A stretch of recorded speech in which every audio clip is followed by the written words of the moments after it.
My poem, Conflict, dedicated to a naturally free world, void of colonizing borders. Human life on earth is all about conflict. Whatever we do ends up creating it, often unknowingly. During gardening, we take conflict to earthworms and existing roots. Lawn mowing is like a surprise attack on grasses happily growing. Raking fall leaves deprives insects and birds from earth in cold days. Cultivation means also deforesting. Professional sports can be seen as competing conflicts. At work, we try to resolve conflicts. Rewards and recognitions often add to it. Most religions are about conflicting philosophy.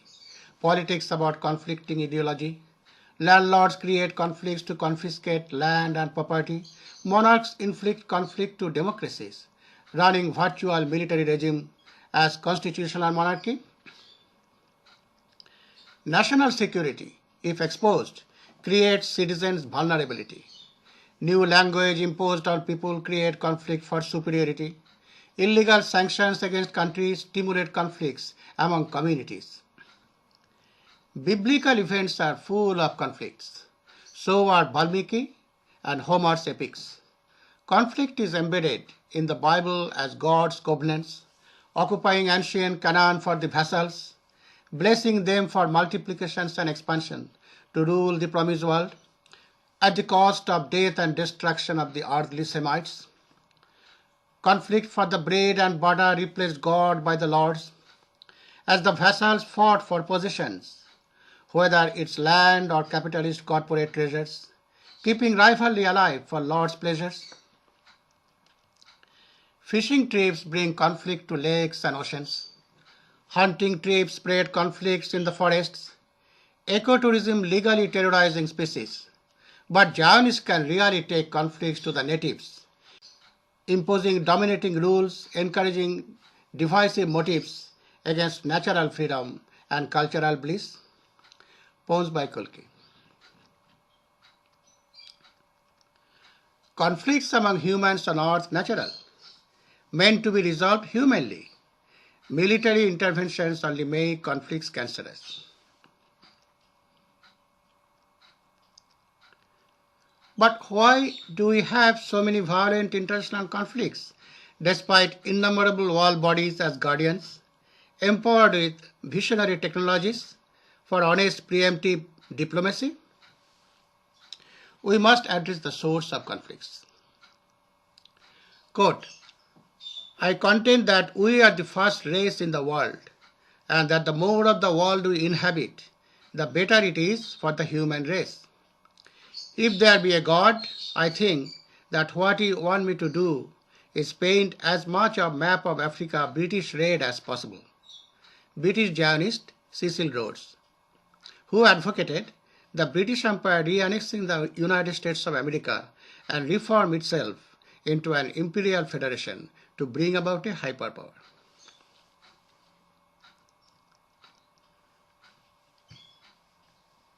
The father of modern Zionism from Switzerland, Mr. Theodor Herzl. Quote, it is essential that the sufferings of Jews become worse. This will assist in realization of our plans. I have an excellent idea. I shall induce anti-Semites to liquidate Jewish wealth. The anti-Semites will assist us thereby in that they will strengthen the persecution and oppression of Jews. The anti-Semites shall be our best friends. From Herzl's diary. That makes it obvious that Zionists are not those Jews they are trying to oppress against. Sykes-Picot Agreement after World War I. The greatest source of conflict was the Balfour Declaration 1970.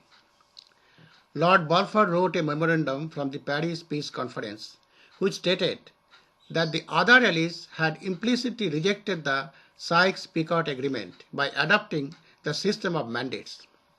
It allowed for no annexations, trade preferences, or other advantages. He also stated that the allies were committed to Zionism. Allies were committed to Zionism, not the Jews, and had no intention of honoring their promises to the Arabs.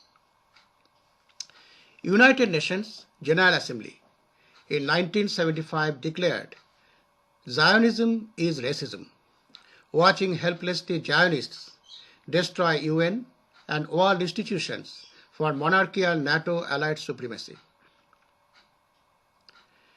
85 years later, in a 2002 interview with the New Statesman, British Foreign Secretary Jack Straw observed, "A lot of the problems we are having to deal with now, I have to deal with now, are a consequence of our colonial past." The Balfour Declaration and the contradictory assurances which were being given to Palestinians in private at the same time as they were being given to Israelis. Again, an interesting history for us, but not an entirely honorable one. Because Zionist planned crusades of colonizing the world continued with deceptions, including covert intelligence, media, Swiss bank, and nominated motivated awards and recognitions through colonizing institutions. God bless our world towards peaceful coexistence.